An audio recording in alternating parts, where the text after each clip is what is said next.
शन्नो भवत्वर्यमा शन्न इन्द्रो बृहस्पतिः शन्नो विष्णुरुक्रमः नमो ब्रह्मणे नमस्ते वायो त्वमेव प्रत्यक्षं ब्रह्मासि त्वमेव प्रत्यक्षं ब्रह्म वदिष्यामि ऋतं वदिष्यामि सत्यं वदिष्यामि तन्मामवतु तद्वक्तारमवतु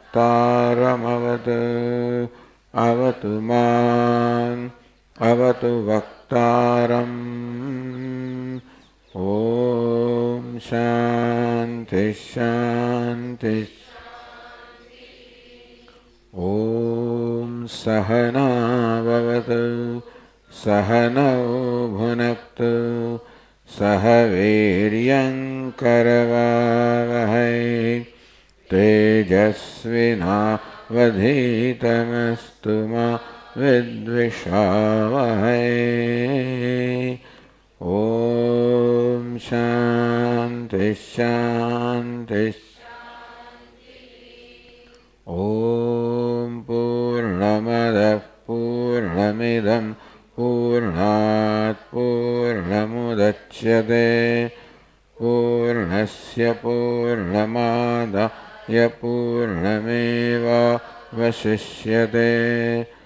ॐ शान्ति शान्ति शान्तिः श्रुतिस्मृतिपुराणानाम् आलयं करुणालयं नमामि भगवत्पादं शङ्करं लोकशङ्करं शङ्करं शङ्कराचार्यं केशवं बादरायणं सूत्रभाष्यकृतौ वन्दे भगवन्तौ पुनः पुनः गुरुरात्मेति मूर्तिभेदविभागिने व्योमवद्व्याप्तदेहाय दक्षिणामूर्तये नमः।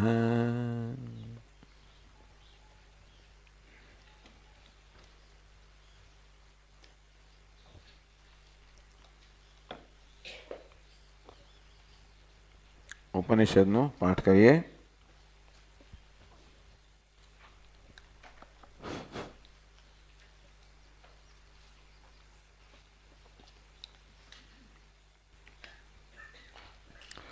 तस्माद्वा एतस्मादात्मन आकाशः सम्भूतः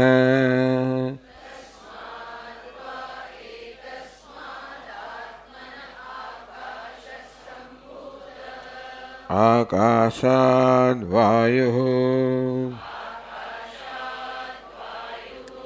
वायोरग्निः अग्निरापः अद्यः पृथिवी पृथिव्या ओषधयः ओषधीभ्योऽन्नम्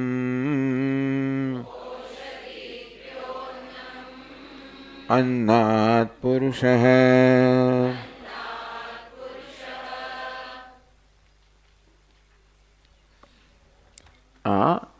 अपवादનું વર્ણન કરવામાં આવ્યું.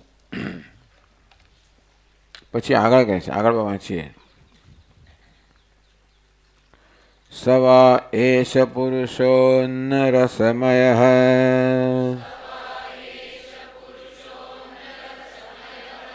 તસ્યેદમેવ શિરઃ અયં દક્ષિણઃ પક્ષઃ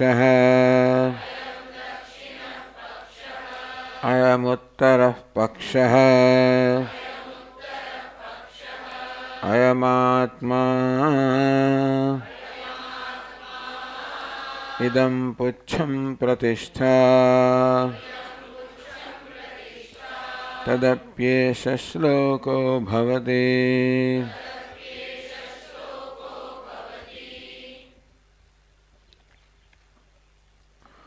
તો આ પ્રકારે પહેલાં સૃષ્ટિનું વર્ણન કર્યું. એ બ્રહ્મ જે આત્મા છે એમાંથી પહેલાં આકાશ ઉદ્ભવ્યું, એમાંથી વાયુ, અગ્નિ, જળ, પૃથ્વી, ઔષધિ, અન્ન અને દેહ, આ પ્રકારે ઉત્પત્તિનું વર્ણન કર્યું, અધ્યારોપનું વર્ણન કર્યું. અધ્યારોપ એટલે કે કારણ કે જીવનમાં આ પ્રકારનો એક ભ્રમ પ્રવર્તમાન છે કે જગત સત્ય છે એવો ભ્રમ પ્રવર્તમાન છે, અને તેથી એ જગતનું મિથ્યાત્વ બતાવવું, એ પ્રકારે ભ્રમને નિવૃત્ત કરવો એને અપવાદ કહે. જે ભ્રમ પ્રવર્તમાન છે એને ઉપદેશ દ્વારા નિવૃત્ત કરવો એને અપવાદ કહેવાય. તો અપવાદ કેમ કરવાના છે? પંચકોશની પ્રક્રિયાથી અપવાદ કરવાના છે.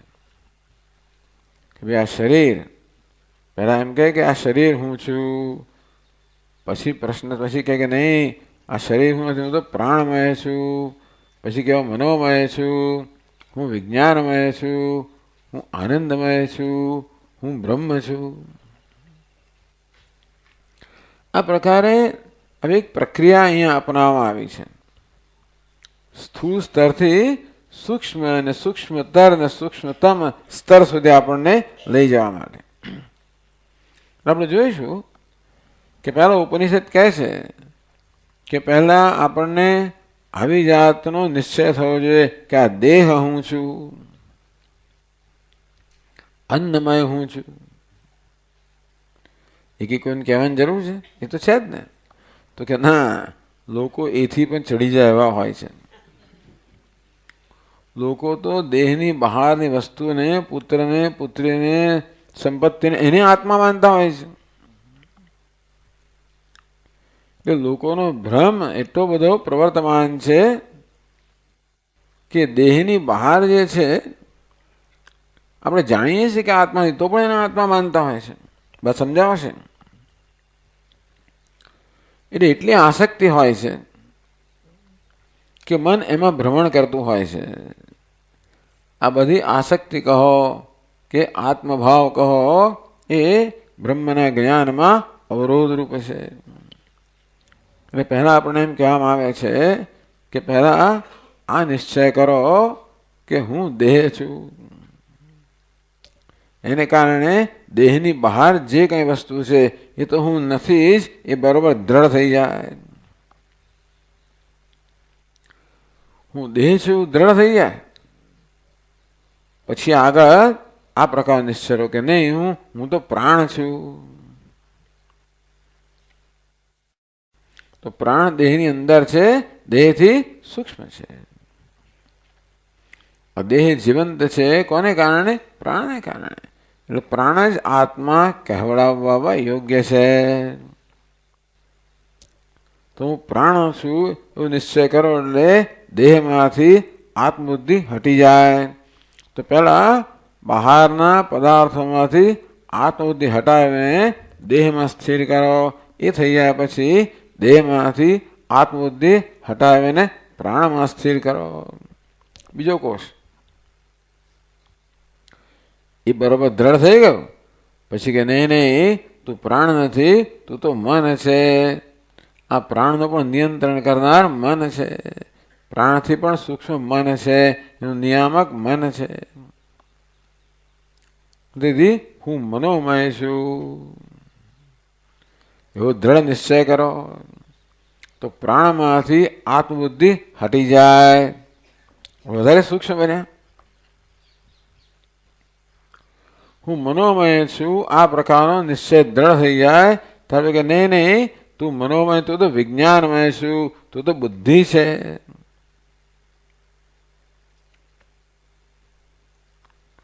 આ મનોમયથી આત્મબુદ્ધિ હટી જાય અને બુદ્ધિમાં વિજ્ઞાનમયને કહે છે એમાં સ્થાપિત થાય.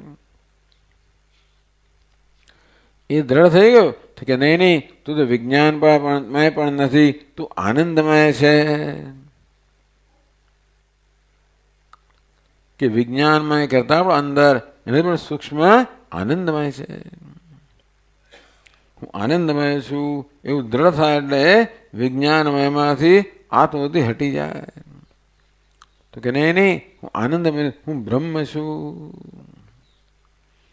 આમ પ્રત્યેક સ્તર પહેલા કરતા સૂક્ષ્મ છે, અંદર છે, આંતરિક છે.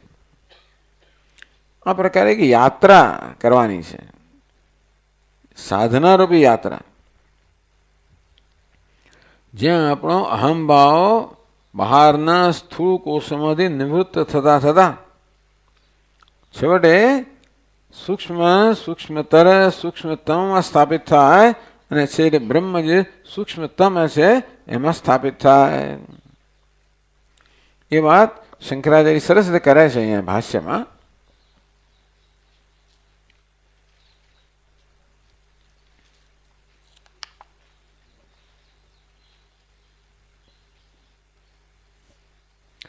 सही पुरुष ही है विद्या अंतरतम ब्रह्म संक्रामयितुम इष्ट है.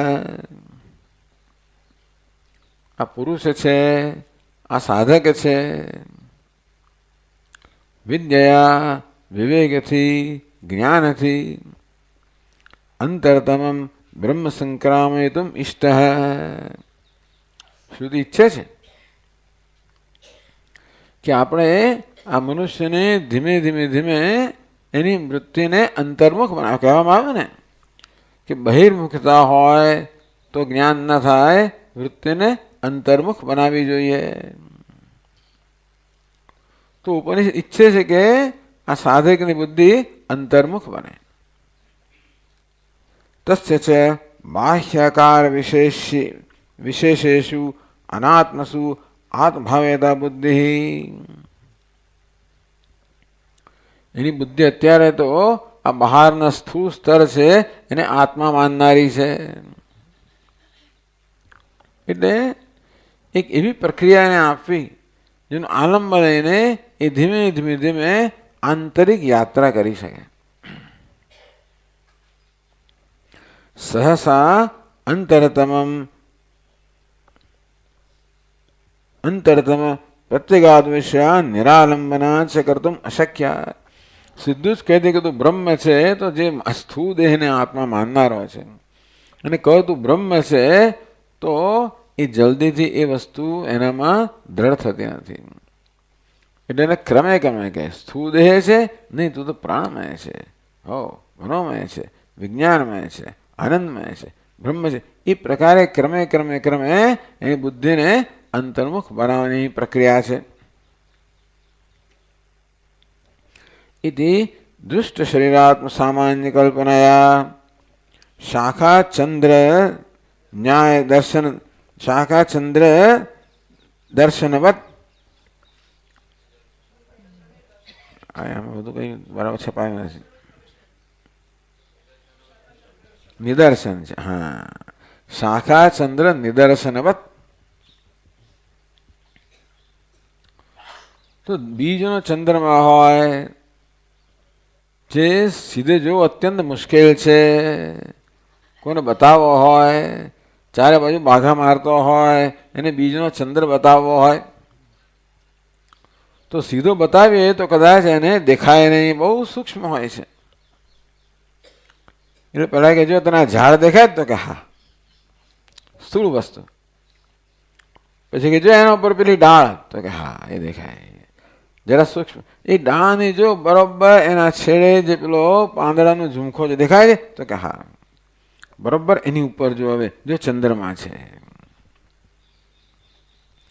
આમ એની અત્યંત બહિર્મુખ જે દ્રષ્ટિ છે એ ધીમે ધીમે ધીમે ચંદ્ર તરફ એને અભિમુખ કરવામાં આવે છે ક્રમે કરીને. તેવી રીતે જે અત્યંત સ્થૂળ વસ્તુને આત્મા માનનાર છે એને ધીમે ધીમે એની બુદ્ધિને સૂક્ષ્મ અને સૂક્ષ્મતમ બનાવવામાં આવે છે.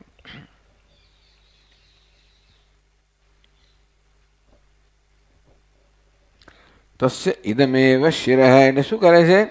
એક કલ્પના કરે છે. એટલે કે આ શરીર એક પક્ષી ના હોય, પક્ષીનું મસ્તક હોય, એની જમણી અને ડાબી પાંખો હોય, એના શરીરનો મધ્ય ભાગ હોય, એની એક પૂંછડી હોય. તેમાં દેહ જાણે કે એક પક્ષી ના હોય. આ જે શિર છે પેલા પક્ષીનું શિર છે, મસ્તક છે. આપણે પૂર્વ દિશા તરફ મુખ કરીને ઊભા હોઈએ તો આ જમણી બાજુ છે એ દક્ષિણ દિશા હોય, ડાબી બાજુ ઉત્તર દિશા હોય. એટલે આપણું જે જમણો હાથ છે એ જમણી પાંખ, ડાબો હાથ છે ડાબી પાંખ, મધ્ય ભાગ છે પક્ષીનો મધ્ય ભાગ, અને નાભી નીચે પગનો ભાગ છે એ પૂંછડી સમાન છે. આવી કલ્પના. આવી રીતે પોતાનું ધ્યાન કરવું, હું આવો છું. પછી એ જ પ્રકારની કલ્પના એટલે શરીર માટે તો બરોબર છે. પછી પ્રાણમય, મનોમય તો એવો આકાર છે ને એવો આકાર કલ્પનામાં આવે છે, જેથી એની મદદથી ધીમે ધીમે ધીમે આ સાધક વિવેક અને ધ્યાન દ્વારા અંતરતમ સ્તરને પહોંચી શકે.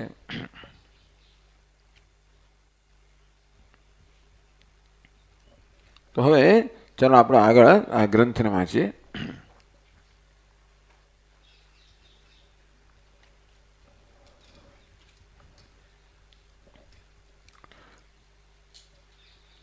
આપણે વાંચી ગયા સવા એશ પુરુષો નરસમય. આ દેહ છે અંધરસનો બનેલો છે. ત્યારથી અપવાદ શરૂ થાય છે. અપવાદ એટલે કે નેતિ નેતિ આ નહીં, આ નહીં, કે ભાઈ આ પુત્ર આત્મા નથી. ત્યારે શું છે? દેહ આત્મા છે. ભાઈ દેહ આત્મા નથી, પ્રાણમય આત્મા છે. એ આત્મા નથી, મનોમય આત્મા છે. એ આત્મા નથી, વિજ્ઞાનમય આત્મા છે. એ આત્મા નથી, આનંદમય આત્મા છે. એ આત્મા નથી, બ્રહ્મ આત્મા છે. આમ પાછું આ અપવાદની પ્રક્રિયા એક જ વખતમાં નથી કરતા, ક્રમે ક્રમે કરે છે, જેથી આપણી બુદ્ધિ ધીમે ધીમે ધીમે અંતર્મુખ બનતી જાય. તો 41મા શ્લોકમાં કહે છે અથાપવાદો જગત કથ્યતે બ્રહ્મ બુદ્ધયે તત્રાદો પુત્ર મિત્રાદિ નત્યૈ દેહાત્મતોચ્યતે.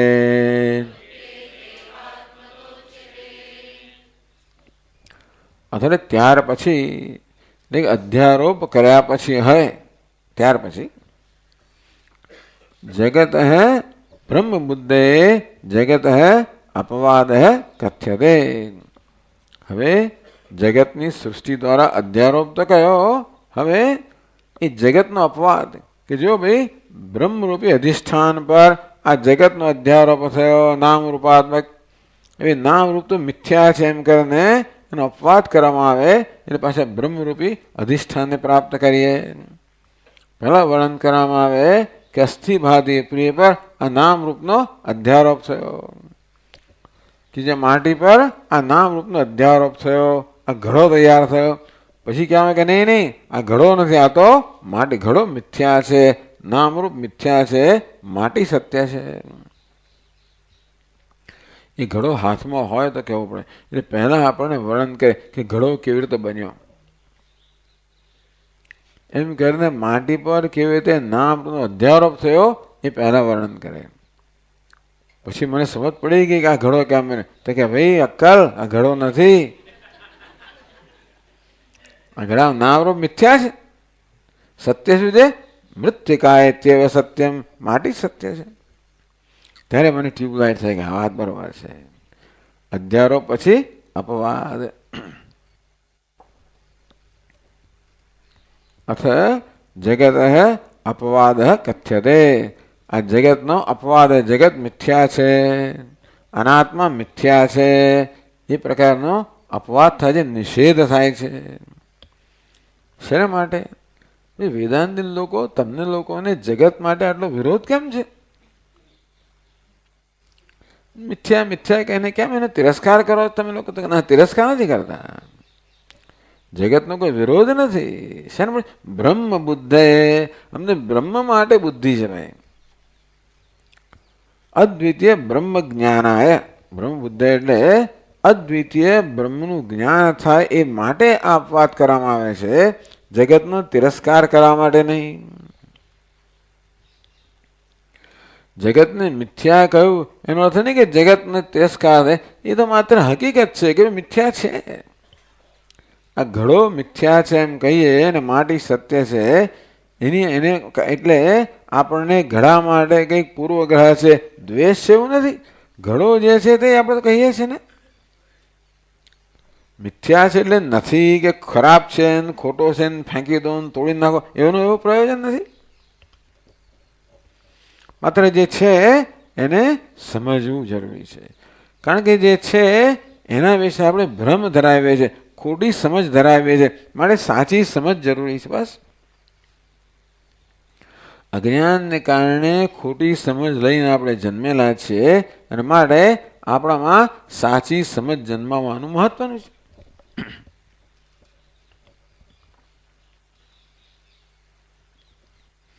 બ્રહ્મબુદ્ધે જગત અપવાદ કથ્યતે.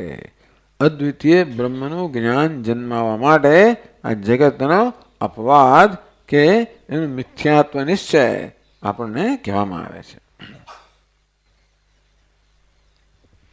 તો શરૂઆત થાય તત્ર આદૌ પુત્ર મિત્રાદિનુત્ય દેહાત્મતા ઉચ્યતે.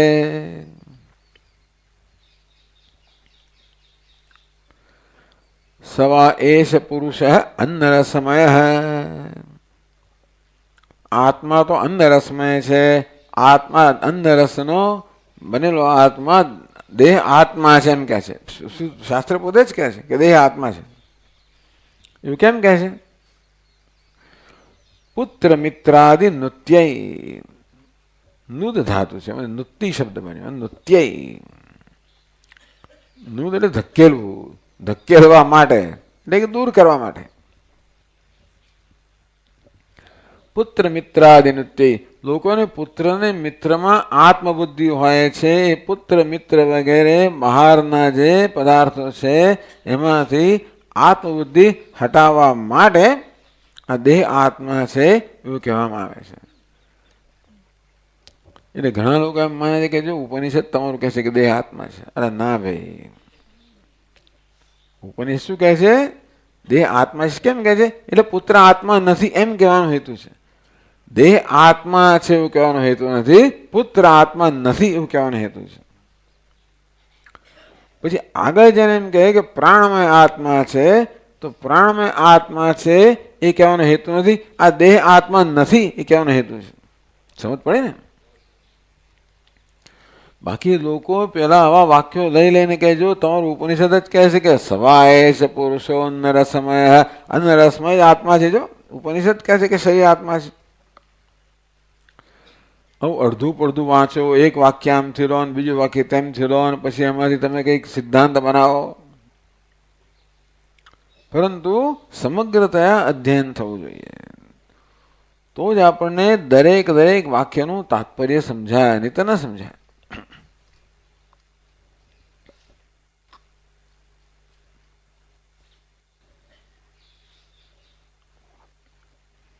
એટલે પુત્ર મિત્રાદિ નૃત્ય દેહાત્મતા ઉચ્યતે. પુત્ર મિત્ર વગેરે બહારના પદાર્થોમાં જે અત્યંત આસક્તિને કારણે આત્મબુદ્ધિ છે નૃત્ય, એને દૂર કરવા માટે આ દેહ આત્મા છે એ કહેવામાં આવે છે. ન તો દેહ આત્મા એટલે શ્રુતે તાત્પર્યમ, આ તો પ્રક્રિયા છે. એટલે શ્રુતિનું આવું તાત્પર્ય છે કે દેહ આત્મા છે એવું શ્રુતિનું તાત્પર્ય નથી. આ તો માત્ર દેહની બહારના પદાર્થો અનાત્મા છે એ કહેવાનું તાત્પર્ય છે.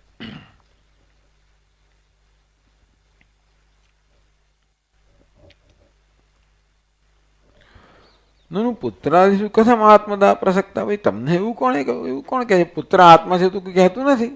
પુત્રને કોઈ આત્મા કહે? મિત્રના આત્મા કહે? પત્નીના આત્મા કહે?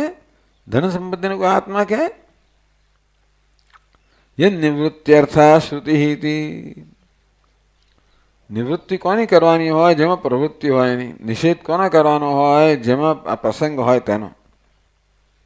કોઈ પુત્રના આત્મા કહેતું હશે ભાઈ?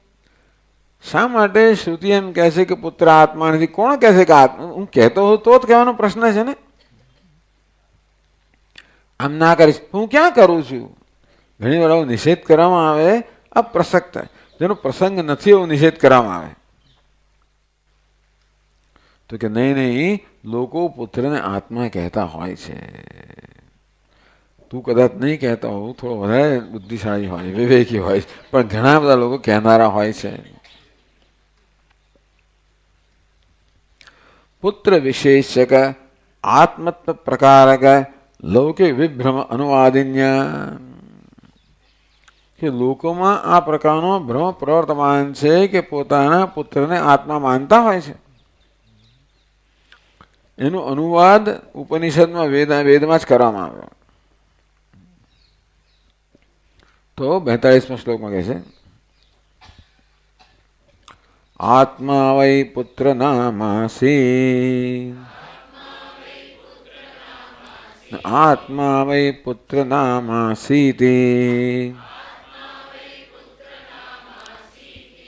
એવમાત્મત્વ વિભ્રમઃ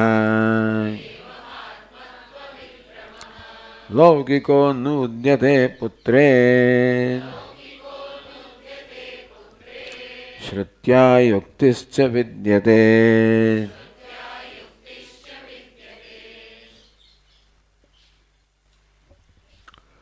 આત્મા વૈ પુત્ર નામાસી, વેદનું આ એક પ્રસિદ્ધ વાક્ય છે. આત્મા વૈ પુત્ર, જે પુત્ર કહેવાય છે એ પિતાનો આત્મા જ છે. વેદની અંદર આ વસ્તુ ટૂંકમાં વૈદિક ક્રમ વધારે છે કદાચ, કે પિતાને પુત્ર માટે એટલી બધી આસક્તિ હોય કે હું જ, અથવા ઐતરેય ઉપને કહેવામાં કે પુત્ર જ, પિતા જ પુત્ર રૂપે જન્મ, એવું આપણે ગયા વર્ષે જોયું. આ એનો બીજો જન્મ, ત્રીજો જન્મ, બધા બહુ જન્મો કયા. પોતાનો જન્મ પુત્ર રૂપે જન્મ, પછી પેલો મર્યો, પછી ત્રીજો જન્મ. આમ પિતા જ પુત્ર રૂપે જન્મે છે. એટલે આત્મા વૈ પુત્ર નામાસી, આ પુત્ર જે છે એ તો પિતાનો આત્મા જ છે. આવું વેદમાં જ કહેવામાં આવ્યું. તો તમારો વેદ જ કહે છે કે પુત્ર આત્મા છે. અલા ભાઈ નથી કહેતું. આ વેદ શું કહે? અને અનુવાદ કહેવાય. અનુવાદ એટલે શું? કે જે વસ્તુ પ્રસિદ્ધ છે, અન્યત્ર જાણીતી જ છે, એ જાણીતી વસ્તુનો જ્યારે ઉલ્લેખ કરે ત્યારે એને અનુવાદ કહેવાય. વેદમાં કહ્યું કે બરફ ઠંડો છે, તો એ તો દુનિયા જાણે. ભાઈ કદાચ કોઈ કારણસર એવું કહેવામાં આવે ત્યાં આગળ, એને શું કહેવાય? અનુવાદ. અન્ય બીજા પ્રમાણથી જે આપણે જાણતા જ હોઈએ એ વસ્તુ કહેવામાં આવી હોય એને અનુવાદ કહે. એટલે કે આ વાક્ય પ્રમાણ નથી. આને પ્રમાણ ગણીને વેદ એમ કહે છે કે પુત્ર આત્મા છે, એવું તમારે ન માનવું જોઈએ. માત્ર લોકોમાં જે પ્રવર્તમાન ભ્રમ છે કે કેટલાય લોકો પુત્રને આત્મા માને છે, એ ભ્રમનો અનુવાદ કરીને અહીંયા વેદ કહે છે આત્મા વૈ પુત્ર નામાસી. પુત્ર વિશેષક આત્મત્વ પ્રકારક લૌકિક વિભ્રમ અનુવાદિન્યા શ્રુત્યા. પુત્રના વિષયમાં પુત્ર આત્મા માનો એ પ્રકારનો જે ભ્રમ પ્રવર્તમાન છે એનો અનુવાદ કરે છે. શેના માટે કરે છે? જેથી પિતા ઉપર પુત્ર માટે ઘણી અમુક જવાબદારી લાદવામાં આવે છે.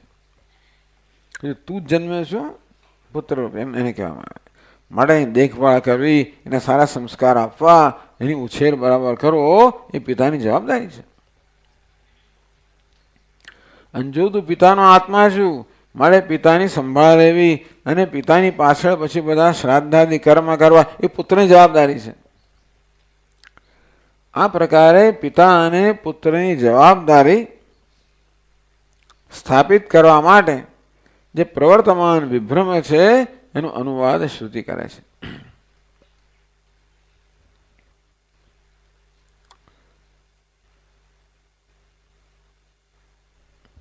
એટલે આત્મા એ પુત્ર નામાસી ઇતેવમ આત્મત્વ વિભ્રમ લૌકિક અનુદ્યતે. અનુવાદ વધુનું ઉદ થઈ ગયું. અનુદ્યતે એટલે કે અનુવાદ કરવામાં આવે છે જે જાણીતું છે એ જ કહેવામાં આવે છે. શ્રુત્યા અનુદ્યતે યુક્તિશ્ચ વિદ્યતે. શ્રુતિ છે અને યુક્તિ પણ છે વિષયની અંદર.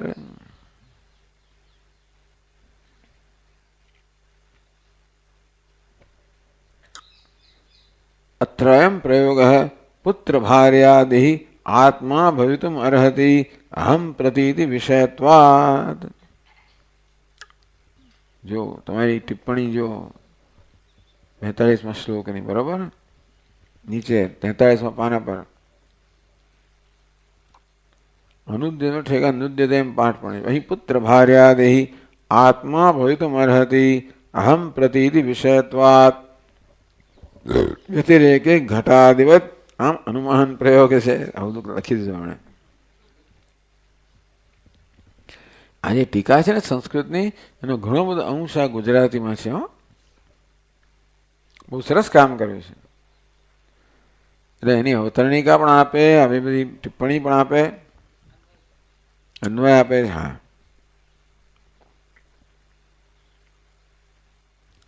પુત્ર ભાર્યાદિ આત્મા ભવિતુમ અર્હતિ. આ પુત્ર ભાર્યા વગેરે આત્મા હોવા, આત્મા કહેવડાવવાની યોગ્યતા ધરાવે છે, આત્મા છે. કેમ? અહમ પ્રતીતિ વિષય. એ હું પુત્રને જોઈને જાણે કે હું એવી જાતનો ખ્યાલ જન્મે છે પિતાના મનમાં. પત્નીને જોઈને પતિના મનમાં હું એવો ખ્યાલ જન્મે છે, માટે એ આત્મા છે એવું કહી શકાય. આ ઘડાને જોઈને એવો ખ્યાલ જન્મે છે કોઈને? જેને જોઈને કે જેના અનુભવ હું નામનો ખ્યાલ જન્મે એ આત્મા છે. આમ શરીરની સાથે તરત હું નામનો ખ્યાલ જન્મે છે ને, તેમ કેટલાય લોકો એવા છે કે પુત્રને જોઈને હું એવું જન્મે છે, પત્નીને જોઈને હું એમ જન્મે છે. આમ હું બુદ્ધિ જ્યાં હોય એને આત્મા કહેવાય. આ પુત્ર ભાર્યામાં હું બુદ્ધિ હોવાને કારણે એ આત્મા છે. વ્યતિરેકે ઘટાદિવત. આ ઘટપટની અંદર આપણને હું બુદ્ધિ હોતી નથી, માટે એ આત્મા નથી. એ વ્યતિરેક દ્રષ્ટાંત આપ્યું.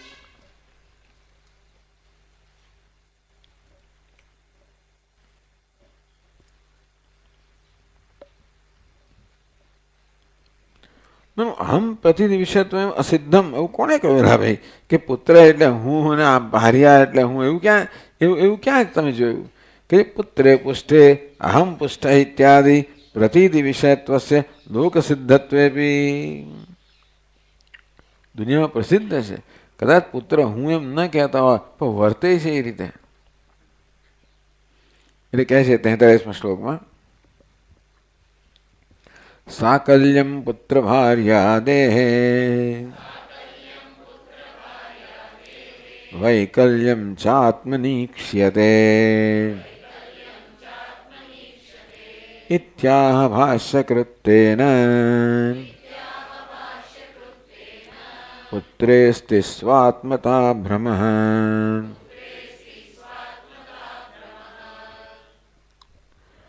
સાકલ્યમ જો ટિપ્પણી જો 43, સાકલ્યમ એટલે સુખ, વૈકલ્ય દુઃખ. પુત્ર ભાર્યાદેહ સાકલ્યમ વૈકલ્યમ ચ આત્મનીક્ષતે. પુત્ર દુઃખી થઈ જાય તો પિતા દુઃખી થઈ જાય, પત્ની દુઃખી થઈ જાય તો પતિ દુઃખી થઈ જાય. આ તો બધા અનુભવ છે ને.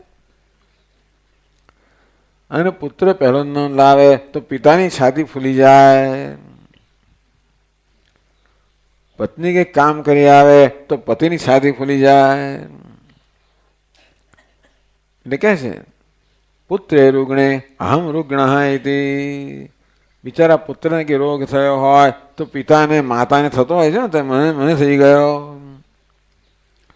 પુત્રે ધનીની અહમ ધની ઇતિ છે પિતા મન્યતે. પુત્ર ધનવાન બની જાય કે ધંધા વગેરેમાં તો પિતાને એમ કે હું ધનવાન બની ગયો, એવું જ એને લાગે. એ બોલે કે ના બોલે પણ એવી જાતની લાગે થાય કે હું ધનવાન બની ગયો, અરે હું રોગી બની ગયો. આ રીતે આવો લોકોનો અનુભવ છે. એ બતાવે છે કે પુત્રમાં આત્મબુદ્ધિ છે. ઓકે, આ શરીર રોગી બને તો હું રોગી બની ગયો કહું છે ને, શરીરમાં રોગ થયો તો હું શું કહું છું? મને રોગ થયો.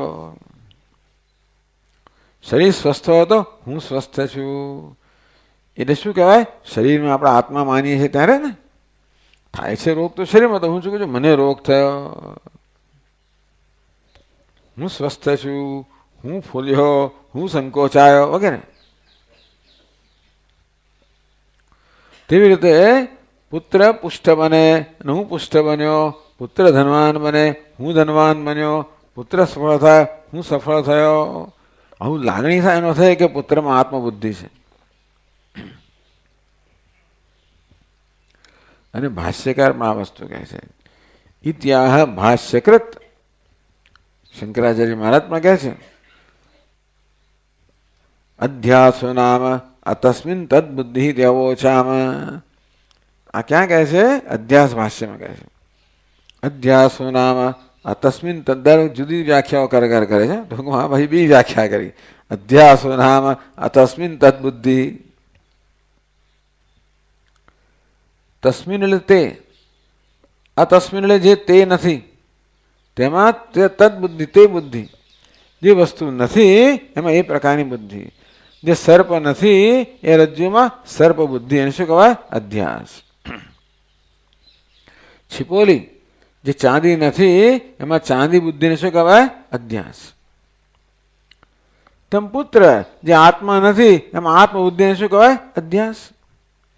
આગળ કહે છે શરીર જે આત્મા નથી એને પણ અધ્યાસ કહેવાય. પણ અત્યારે પુત્રની વાત થઈ રહી છે.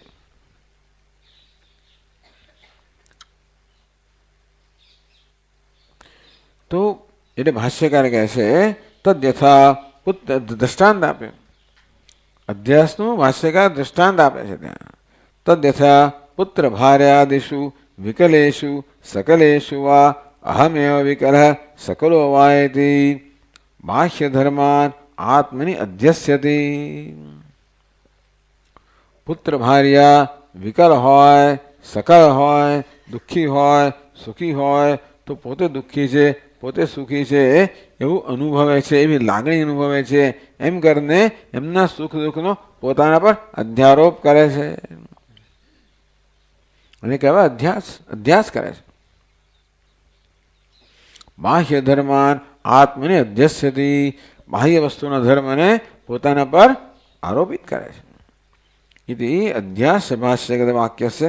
એ જ વાક્ય અહીંયા કહેવામાં આવ્યું કે ભાઈ જે વસ્તુ લોકમાં પ્રસિદ્ધ છે વેદનો અનુવાદ કરે છે અને ભાષ્યકાર પણ એને સંમતિ આપેલી છે. ઘણું લાંબુ થયું પણ ચાલો, પુત્ર આત્મા છે એના માટે ઘણા શ્લોકો આપવામાં આવે અહીંયા આગળ.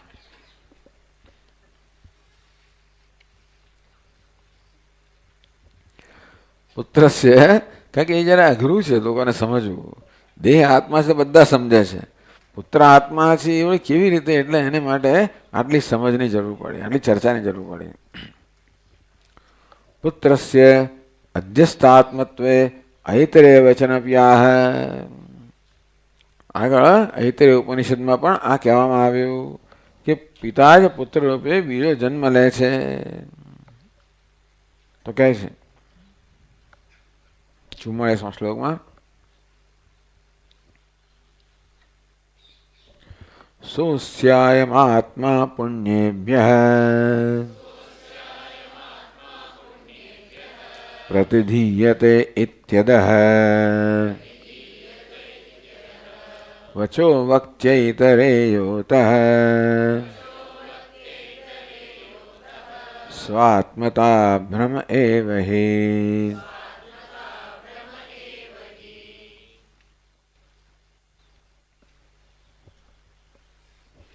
તો ક્યાં સહસ્યમાત્મા પુણ્યેભ્ય કર્મભ્ય પ્રતિધીયતે. પિતા જ્યારે વૃદ્ધ થાય ત્યાર પછી પોતાના પુત્રને બધી જવાબદારી સોંપી દે છે. એવું ત્યાં બૃહદારણ્યકમાં કહેવામાં આવ્યું, ઐતરેય ઉપનિષદમાં કહેવામાં આવ્યું. સંપત્તિ કર્મ એવું કહેવામાં આવ્યું કે કેવી રીતે પિતા પોતાની જવાબદારી કે ભાઈ હવે તું વેદ છે, તું યજ્ઞ છે, તું લોક છે, એટલે હવે આ વેદનું પઠન પાઠનનું કાર્ય તારું છે. હું જે કરતો હતો તે યજ્ઞ યાગાદિનું કાર્ય તારું છે, પરલોક પ્રાપ્ત કરો કાર્ય તારું છે. જે મારું કાર્ય હતું એ તારું કાર્ય છે, એ તું કરીશ એટલે મેં કર્યા બરોબર છે. એવું ક્યારે હોય? પુત્ર આત્મા હોય ત્યારે જ ને. પુત્ર કરે ને પિતાને ક્યાંથી પ્રાપ્ત થાય? પુત્ર શ્રાદ્ધ કરીને પિતાને પ્રાપ્ત થયું ક્યારે થાય? પુત્ર આત્મા હોય ત્યારે જ ને. પછી પિતા ધારો કે દેવું કરીને ગુજી મરી ગયા હોય તો તમે પુત્રનું દેવું પણ પાછું વાળી શકે. અને કોઈએ એનું દેવું કર્યું હોય પિતાનું નહીં ગયો તો પુત્રને પૈસા આપે તો ચાલે. આ રીતે પુત્રએ પિતાનો પ્રતિનિધિ બને છે. પુત્રની જગ્યાએ એને સ્થાપિત કરવામાં આવે છે, અધિકૃત કરવામાં આવે છે. અસ્ય પિતુ સ્વયં પુત્રાત્મા પુણ્યેભ્ય શાસ્ત્રોક્તેભ્ય કર્મભ્ય તત્કર્મ નિષ્પાદનાર્થમ પ્રતિધીયતે પિત્રાયત કર્તવ્યમ તત્કરણાય પ્રતિનિધીયતે ઇતિ. તો આજે પુત્ર છે બધા પોતે પિતા જે કરવાનો હતો એ કરવા માટે પુત્રને હવે પ્રતિનિધિ તરીકે સ્થાપિત કરવામાં આવે છે. એટલે સ અસ્યમાત્મા પુણ્યેભ્ય પ્રતિનિધિ ઇત્યદઃ વચો વક્તિ ઐતરેય. ત્યાં ઐતરેય ઋષિએ પણ આ પ્રકારે કહ્યું છે. અતઃ સ્વાત્મતા ભ્રમ એવ હિ. ટૂંકમાં આ બધા પરથી સિદ્ધ થાય છે કે પુત્ર ભાર્યા વગેરેમાં લોકોને આત્મતાનો ભ્રમ હોય છે. ત્યાં સુધી કે લોકો તો પોતાના સંતાન માટે પોતે કેટલું કષ્ટ વેઠે છે. કેટલા બધા લોકોએ કેટલી મુશ્કેલીઓ વેઠી વેઠીને પોતાના સંતાનોને ઉછેરેલા છે. પોતે ઓછું ખાય ને દીકરાને સંતાનો ખવડાવે વગેરે તો બહુ પોતે ભૂખ્યા રહે, પોતે બધી મુશ્કેલીઓ સહન કરે ને પેલાને ભણાવે ગણાવે. કેટલી મુશ્કેલીઓ લે છે ને. ઘણી વાર તો પેલો લાયક ના એ પણ હોય, એનો પણ એ શબ્દ નહીં વાપરું પણ એવા પુત્ર પણ હોય. અને તોય બાપ એને હજી પેલો જેલમાં જતો એને છોડાવવા જાય. કેટલું બધું કરતા એટલે ચોર જવા દે ના જાય, એને છોડાવવા જાય. ગમે તે લાગવ આપણે ગમે તેટલા પૈસા ખર્ચે. દારૂ પીતો હોય, જાત જાતના ધંધા કરતો હોય તોય પણ પિતાને કેટલી આસક્તિ હોય છે. અથવા તો ભાઈ પુત્રનું નામ ઓછી થાય, મારી નામ ઓછી થાય. પુત્રની નામ ઓછી, મારી નામ ઓછી, એમ કરે આત્મબુદ્ધિ સ્થાપિત થઈ ગઈ. આપણે સ્વાત્મતા ભ્રમ એવ હિ. આ બધા શ્લોકો દ્વારા અહીંયા ગ્રંથકાર એવું આપણને સ્પષ્ટ કરવા માંગે છે કે પુત્ર વગેરેમાં આત્મતા ભ્રમ પ્રવર્તમાન છે અને માટે એ નિવૃત્ત કરવાની જરૂર છે. અપવાદ શેના માટે હોય? જે પ્રવર્તમાન ભ્રમ છે એમાંથી મુક્ત કરવા માટે. તો પુત્ર ભાર્યા વગેરેમાં આત્મપણાનો ભ્રમ પ્રવર્તમાન છે, એમાંથી મુક્ત કરવા માટે આ દેહ આત્મા છે એવું કહેવામાં આવ્યું.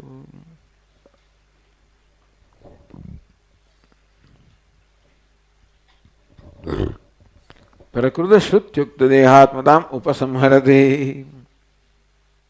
શ્રુતિમાં કહેવામાં આવી. તો હવે શા માટે અંદર સમય આત્મા છે એવું કેમ કહ્યું? શ્રુતિ કહે છે અહીંયા તૈત્રીયમાં નથી કહેવાનું કે પુત્ર આત્મા, દેહ આત્મા છે એમ કહ્યું. ગ્રંથકાર કહે છે કે દેહ આત્મા છે કહેવાનું પ્રયોજન એ છે કે દેહની બહાર જે બધા ગૌણ આત્મા, એ પુત્રને ગૌણ આત્મા કહેવામાં આવે.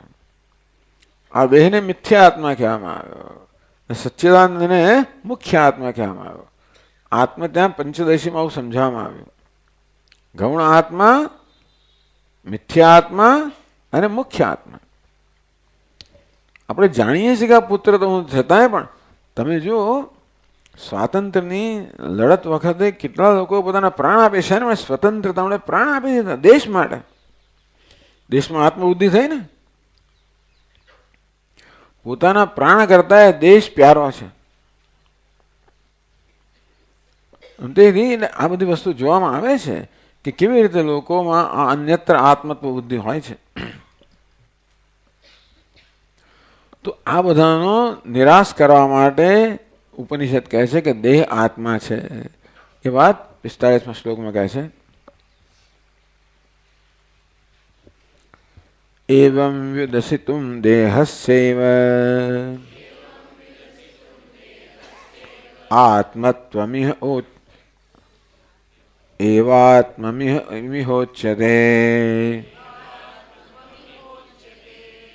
यो देहोन्नमयः सोऽयम् एवात्मान्यो न कश्चन।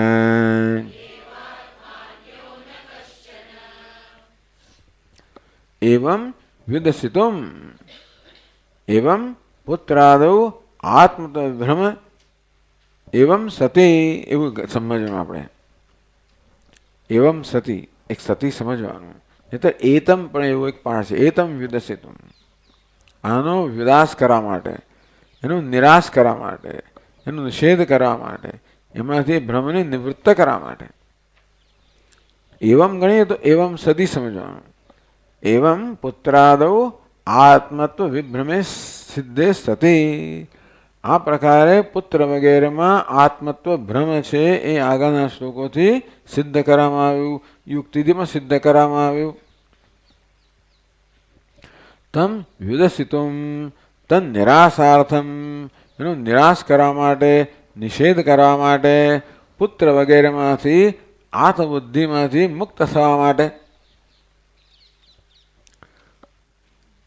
अत्र श्रुतौ देहस्यैव आत्मत्वम् इह उच्यते तो देह ज आत्मा है એવું કહેવાનું પ્રયોજન આ છે દેહ આત્મા છે એવું કહેવાનું પ્રયોજન દેહ આત્મા છે એવું નહીં પણ પુત્ર આત્મા નથી એ કહેવાનું એમાં પ્રયોજન છે તો કેવી રીતે નિરાશ કરે છે યો દેહોન્નમય સ્વયમેવ આત્માન્યો ન કશ્ચન जो देह अन्नमय है अन्नमय देह से सैव अयम आत्मा एज आत्मा से न अन्य कश्चन देह सिवाय बहार नो कोई आत्मा नहीं पुत्र आत्मा नहीं भार्या आत्मा नहीं बीजू कशु आत्मा नहीं ये बराबर दृढ़ करवा माटे कहेवामां आव्युं के देह ज आत्मा है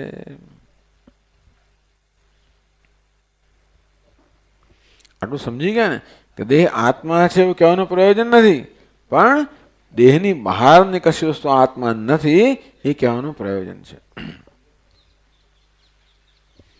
जो देह अन्नमय है स्वयमेव आत्मा अन्नमय देह है ये आत्मा है न अन्य कश्चन बीजो कोई ज नहीं पहलो आ निश्चय थवो जोईए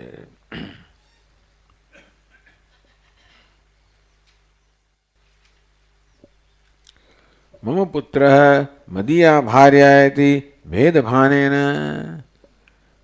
पुत्र में कदाच आत्मा पर बधा जाने कि पुत्र तो हूँ नहीं मारो है पुत्र खरो ने आ भार्या मारी है हूँ नहीं जे मारू होय तो हूँ न हो आ पुस्तक मारू है मारे हूँ पुस्तक नहीं नक्की है ने एटले के हूँ अने पुस्तक वच्चे भेद बहु स्पष्ट रीते भासे छे हूँ अने पुत्र वच्चेनो भेद पण स्पष्ट रीते भासे छे पति ने भार्या वच्चेनो भेद पण स्पष्ट रीते भासे छे ए जाणे छे के आ हूँ नहीं अने छतांय हूँ कहे छे एने शुं कहेवाय तो के आ गौण आत्मा गौणी बुद्धि कहेवाय पुत्रादो आत्मता गौणी न मुख्या एटले पुत्र वगैरह में आत्मता केवी छे गौण आत्मता है मुख्य आत्मता नहीं ये क्या है 46 श्लोक में मदीयः पुत्र भार्यादिः इति भेदावभासनात् गौणी स्यादात्मना पुत्रे भृत्यादौ सिंहता यथा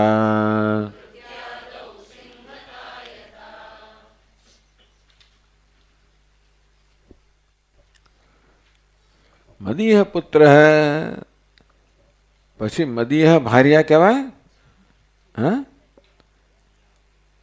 मदीया भार्या बराबर है ने पछी एनुं स्त्रीलिंग करवुं पड़े टीकाकारे करीने आपेलुं छे मदीय पुत्र है मदीया भार्या इति भेद अवभासनात् आ प्रकारे भेद बहु स्पष्ट है जोई शक्य छे અને તેથી પુત્રમાં જે આત્માપણું છે એ કેવું છે? ગૌણ છે.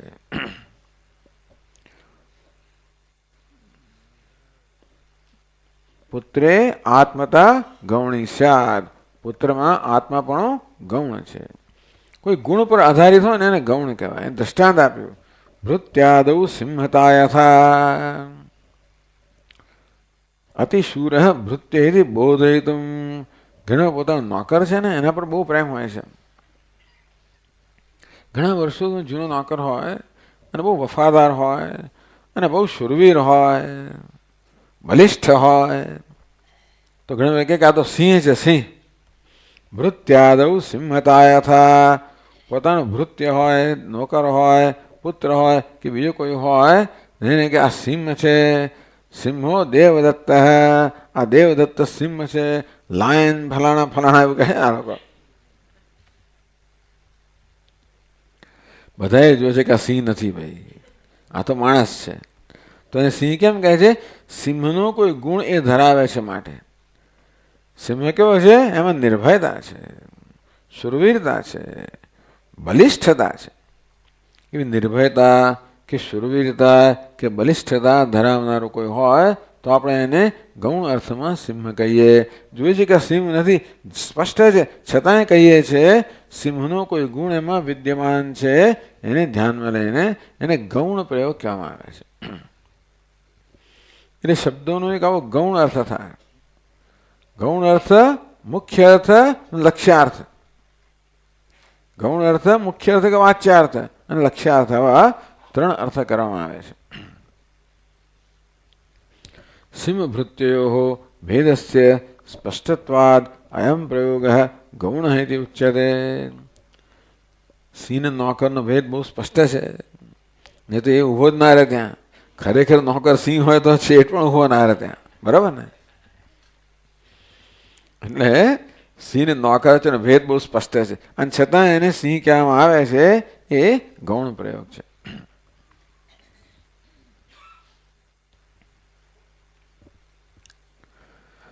પૂર્વ સંસ્કારેણ પુત્રાદુ સ્વાત્મતામતી સ્વાત્મતા ભાતી. હવે આવું કહ્યું છતાંય પેલું વારંવાર પછી પુત્રને જોઈને વળી પાછું પેલું આત્મતા થઈ જાય છે. આમાં શું થાય છે કે બહુ જૂના સંસ્કાર હોય ને, પુત્રને માટે એટલો સ્નેહ હોય કે એને આત્મા જોઈને જાણે કે હું એવી જાતની જ લાગણી થાય અંદરથી. એટલે આ પ્રકારની દલીલો કર્યા પછી, આ પ્રકારનો વિચાર કર્યા પછી પણ, એટલે આપણે સવારે કહ્યું કે બે સ્તરના પ્રશ્નો છે. એક બુદ્ધિના સ્તરનો પ્રશ્ન છે, બીજો મનના કે સ્વભાવના સ્તરનો પ્રશ્ન છે. કોઈક વસ્તુ આપણે દીર્ઘ લાંબા સમય સુધી કરતા હોઈએ તો છેવટે સ્વભાવ બની જતો હોય છે. અને પછી આપણને સમજ પડે કે આ મારી માન્યતા ખોટી છે, તો આપણે સ્વભાવ જલ્દી દૂર બદલાતો નથી.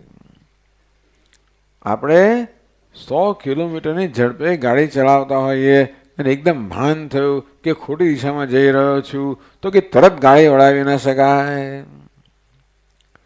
તેવી રીતે આ મન તો 100 કિલોમીટર ઝડપે જઈ રહ્યું છે. હું છું પુત્ર પુત્ર પુત્ર.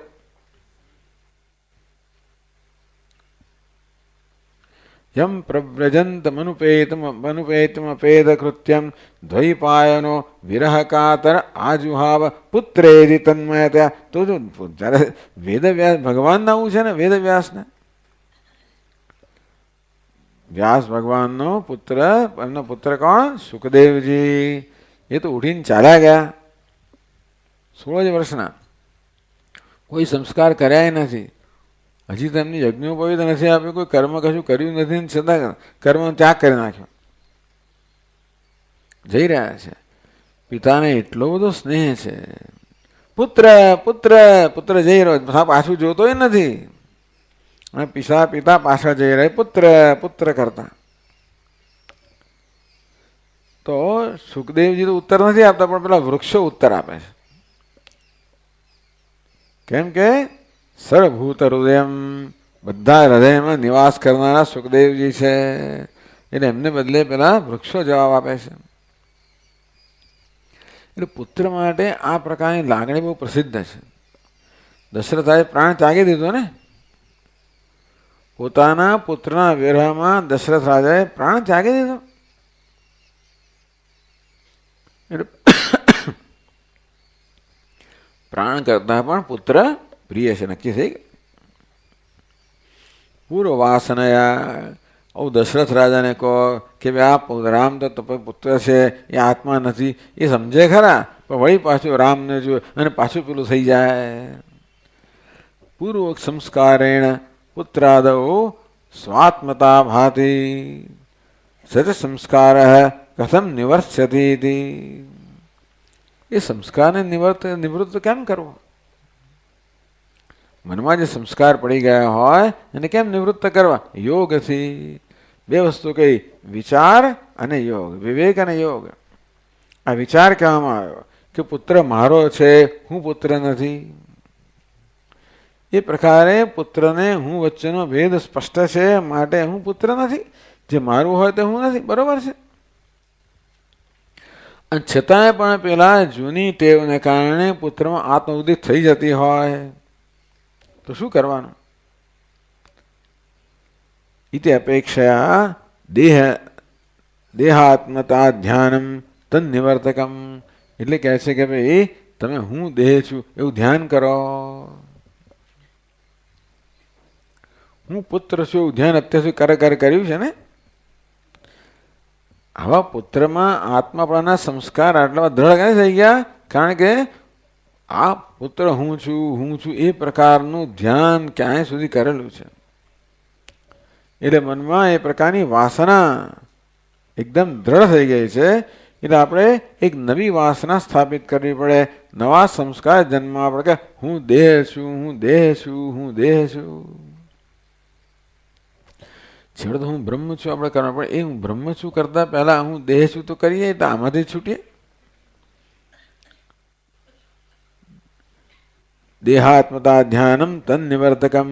તેથી હું દેહ છું એ પ્રકારનું ધ્યાન છે એ પેલા પુત્ર આત્મા છે એમાંથી નિવૃત્ત કરનારું છે. એ વાત 47મા શ્લોકમાં કહે છે.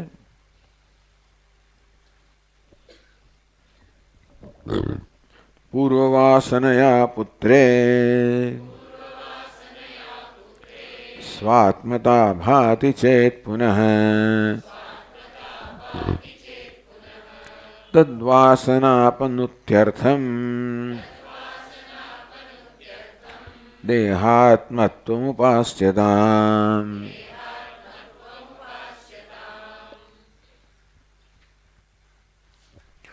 પૂર્વવાસનયા પુત્રે સ્વાત્મતા ભાતિ ચેત.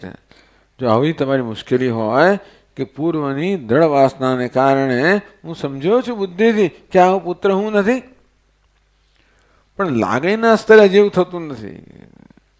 લાગણીના સ્તરે વારંવાર પુત્રમાં આત્મબુદ્ધિ થઈ જાય. પેલું દુઃખી તરત દુઃખી થઈ જાઉં છું, એને કશું થાય તરત મને થઈ જાય છે. આ બધી વસ્તુઓ જે છે ને એ ખરેખર તો આપણા આધ્યાત્મિક ઉન્નતિમાં અવરોધરૂપ છે. એટલા માટે કે આ બધું વિક્ષેપ જન્માવનારી છે ને, આપણી બુદ્ધિને બહિર્મુખ રાખનારી છે. એટલા માટે બહિર્મુખતામાંથી મુક્ત થવાની જરૂર છે જ. તો પુત્ર માટે એવી લાગણી આપોઆપ થઈ જાય તો મન વળી પુત્ર વિશે વિચારવા માંડે. તમે ઈચ્છો કે ના ઈચ્છો એમ કરીને એ વિચારો વિક્ષિપ્ત થઈ જાય, બહિર્મુખ થઈ જાય. તો મનને લઈ આવવાનું દેહ પર. હું દેહ છું, હું દેહ છું, હું દેહ છું એવું ધ્યાન કરવાનું. તદ વાસના અપનુત્યર્થમ. એ વાસનાને દૂર કરવા માટે, એનો નાશ કરવા માટે ચાલો દેહાત્મત્વ ઉપાસ્યતામ. આ દેહ આત્મા છે, હું દેહ છું એ પ્રકારનું ધ્યાન કરો. એ ધ્યાન કેમ કરવું? એ ધ્યાનમાં સરળતા પડે માટે આ દેહનું પક્ષીના રૂપની અંદર ધ્યાન કરવા માટે દેહનું પક્ષીના રૂપમાં નિરૂપણ કરવામાં. આપણે કહ્યું ને કે પક્ષીનું જેમ, જ્યારે કે હું પક્ષી છું, આ પક્ષી છે, પક્ષીનું મસ્તક, આ મસ્તક પક્ષીનું મસ્તક છે. મારો જમણો ડાબો હાથ એ એની જમણી ડાબી પાંખ છે. એનો મધ્યમ ભાગ એનું મધ્ય શરીર છે. નાભી નીચેનો ભાગ પૂંછડું છે જાણે કે. એટલે ધ્યાન કરી શકવા માટે આ પ્રકારે આવી આપણે એક પદ્ધતિ આપવામાં આવી. અહીંયા આગળ થોડોક અભિપ્રાય ભેદ પણ છે ભાષ્યકાર વચ્ચે અને વાર્તિકકાર વચ્ચે. શંકરાચાર્ય મહારાજ તો આને ધ્યાનની પ્રક્રિયા ગણતા નથી. આ તો આત્મ વિચાર માટે જ આ બધું આપ્યું છે એમ કહે છે. જ્યારે વાર્તિકકારે એમ કહ્યું કે એ તો છે જ, એ તો ના જ નથી, પણ એનો ઉપાસના તરીકે પણ ઉપયોગ થઈ શકે. અહીં જે આપ્યું છે એને ઉપાસના રૂપે પણ સમજી શકાય. અને એ પક્ષ આ ગ્રંથકાર પણ લે છે. વિચાર તો કયો જ, સાથે સાથે આ પક્ષીની કલ્પના છે એ ઉપાસના માટે છે, એ પણ કહી શકાય, એ તેનો ઉપયોગ કરી શકાય. અને માટે એ વાત કહી રહ્યા છે. 48મા શ્લોકમાં કહે છે, શિરઃ પક્ષો મધ્યપુચ્છે ઇતિ દેહસ્ય પક્ષિતામ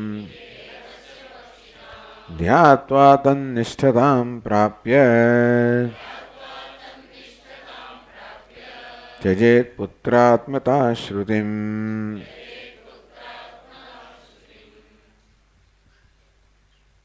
બરાબર છે કે શું છે? હા, એમાં એક હા બરાબર, ત્યજેત પુત્રાત્મા લખ્યું છે ને, પુત્રાત્મતા એવું હોવું જોઈએ. હા બરાબર, ત્યાં જરા છાપવામાં ભૂલ છે. ત્યજેત પુત્રાત્મતા શ્રુતિમ. બરાબર.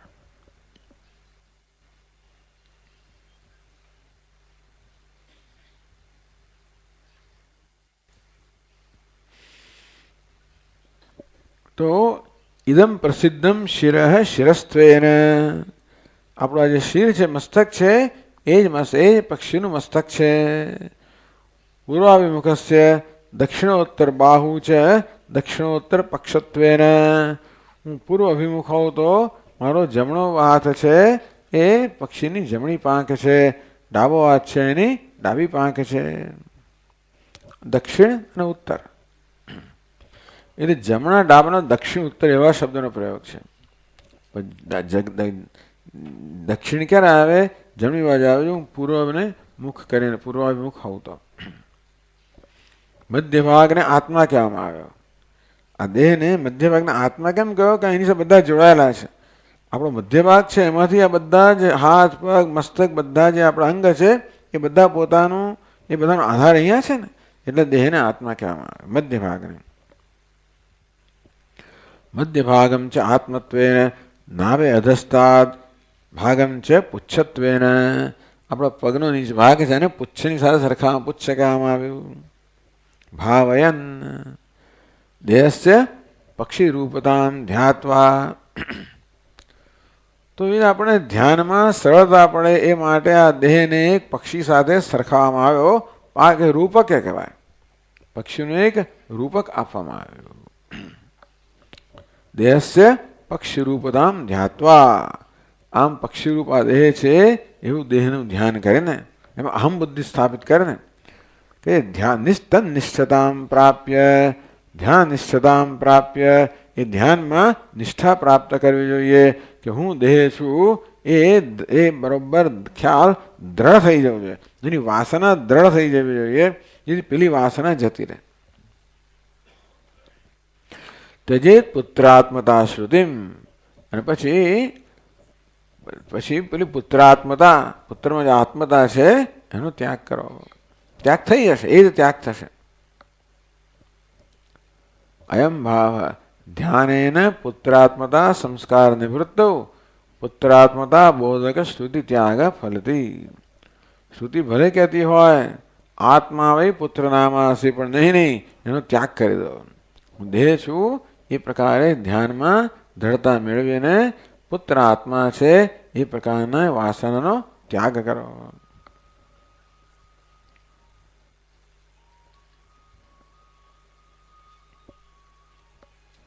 તો કહે છે કે આ પ્રકારની ધ્યાન નિષ્ઠા જેને પ્રાપ્ત થઈ છે એવા સાધક માટે, એવા સંન્યાસી માટે હું મનુષ્ય છું એ પ્રકારની બુદ્ધિ દ્રઢ થાય છે. હું પુત્ર છું એ બુદ્ધિ જતી રહે છે. એ વાત 49મા શ્લોકમાં કહે છે.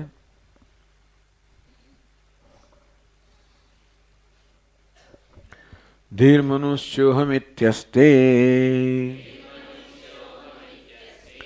पुत्रोऽहमिति नास्ति धीः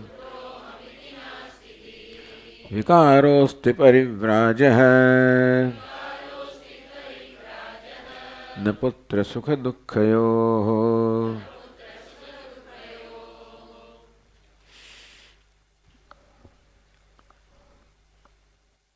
अहम मनुष्यः इति धीः अस्ति, अहम पुत्रः इति धीः नास्ति। आ प्रकारना ધ્યાનના નિષ્ઠા પ્રાપ્ત કરવાને કારણે અહીંયા કહે પરિવ્રાટ, પરિવ્રાજ કઈ છે? છઠ્ઠી વિભક્તિ છે. કયા શબ્દની? પરિવ્રાટ શબ્દની છઠ્ઠી વિભક્તિ પરિવ્રાજ. આ પરિવ્રાજ માટે, સંન્યાસી માટે.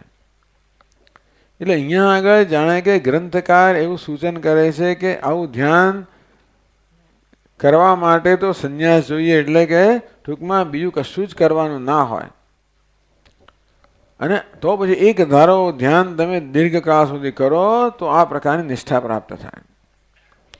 અને તો પછી પેલા પુત્ર, નહીં તો પુત્ર સુખી થાય તરત પેલો સુખી થઈ જાય, પેલો દુઃખી થાય તરત દુઃખી થઈ જાય, આવું થઈ જાય. પણ હું દેહ છું એ પ્રકારના નિષ્ઠા પ્રાપ્ત થયા પછી પુત્રના સુખને કારણે એનામાં સુખ, દુઃખને કારણે દુઃખ એવું નહીં જન્મે. જો એને નિષ્ઠા પ્રાપ્ત કરી હશે તો. નિષ્ઠા કોણ પ્રાપ્ત કરી શકે? જે દીર્ઘકાળ આવું ધ્યાન કરે. કોણ કરી શકે? જે સંન્યાસી હોય તે. એવું અહીંયા આગળ સૂચન કરવામાં આવ્યું. ઉક્ત ધ્યાન નિષ્ઠામ ગતવતઃ સાધક સંન્યાસીન અહમ મનુષ્ય ઇતિ બુદ્ધિ ભવતી. એટલે અહમ મનુષ્ય ઇતિ ધીઃ અસ્તિ, હું મનુષ્ય છું એ પ્રકારની બુદ્ધિ હવે એની દ્રઢ થાય છે. પુત્ર હવે હું પુત્ર છું એ બુદ્ધિ રહી નથી. એના પરિણામે શું થશે? પુત્ર સુખ દુઃખયો વિકાર પરિવ્રાજ નાસ્તિ. આ પરિવ્રાજ માટે, સંન્યાસી કે સાધક માટે પુત્રના સુખ દુઃખથી પોતાના સુખ દુઃખ હવે જન્મશે નહીં. અને તેથી એ પ્રકારનો બહિર્મુખતા, એટલી બહિર્મુખતાથી મુક્ત થયા, ખૂબ બહિર્મુખતા હતી, એમાંથી આટલી બહિર્મુખતામાંથી મુક્ત થયા આ દેહમાં આત્મત્વમાં નિષ્ઠા પ્રાપ્ત કરવાથી.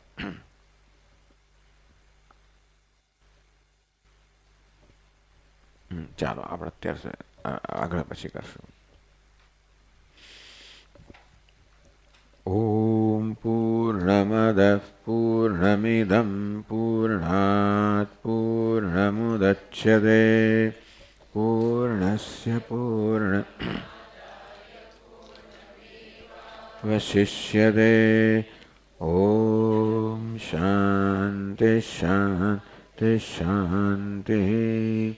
શંકરં શંકરાચાર્યં કેશવં બાદરાયણં સૂત્રભાષ્યકૃતૌ વંદે ભગવन्तौ પુનઃ પુનઃ.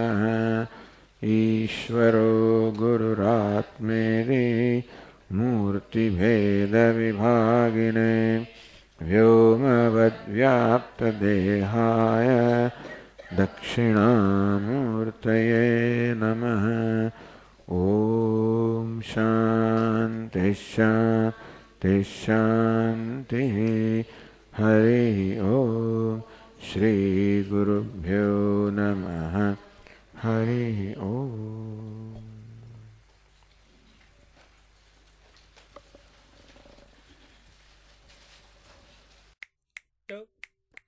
One, two, 3, 4.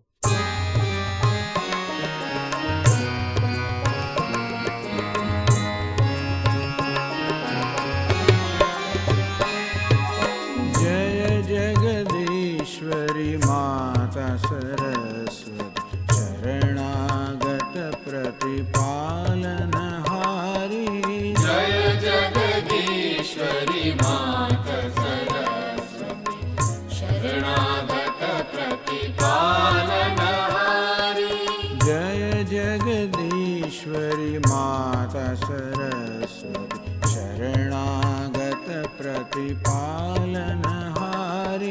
जय जगदीश्वरी माता सरस्वती शरणागत प्रतिपालनहारी.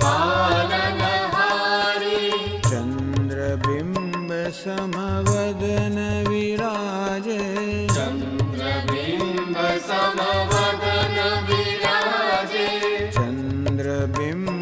समवदन विराजे चन्द्रबिम्ब समवदन विराजे शीश मुकुटमाला गलधारे शीश मुकुटमाला गलधारी शीश मुकुटमाला गलधारे शीश मुकुटमाला गलधारी वीणा वाम अंग में शोभे वीणा वाम अंग में शोभे वीणा वाम अंग में शोभे वीणा वाम अंग में शोभे साम गीत ध्वनि मधुर पियारी सामगीत ध्वनि मधुर प्रियारी साम गीत ध्वनि मधुर पियारी सामगीत ध्वनि मधुर प्रियारी जय जगदीश्वरी माता सरस्वती शरणागत प्रतिपालन हारी जय जगदीश्वरी माता सरस्वती शरणागत प्रतिपालनहारी श्वेतवसन कमलासन सुन्दर श्वेतवसन कमलासन सुन्दर श्वेतवसन कमलासन सुन्दर श्वेतवसन कमलासन सुन्दर संग सखी शुभ हंस सवारी संग सखी शुभ हंस सवारी संग सखी शुभ हंस सवारी संग सखी शुभ हंस सवारी ब्रह्मानंदमय दास तुम्हारो ब्रह्मानंद में दास तुम्हारो ब्रह्मानंदमय दास तुम्हारो ब्रह्मानंद में दास तुम्हारो दे दर्शन पर ब्रह्म दुलारी हे दर्शन पर ब्रह्म दुलारी दे दर्शन पर ब्रह्म दुलारी हे दर्शन पर ब्रह्म दुलारी जय जगदीश्वरी माता सरस्वती शरणागत प्रतिपालन हारी जय जगदीश्वरी माता सरस्वती शरणागत प्रतिपालनहारी जय जगदीश्वरी माता सरस्वती शरणागत प्रतिपालन हारी जय जगदीश्वरी माता सरस्वती शरणागत प्रतिपालनहारी शरणागत प्रतिपालन हारी शरणागत प्रतिपालनहारी शरणागत प्रतिपालन हारी शरणागत प्रतिपालनहारी शरणागत प्रतिपालन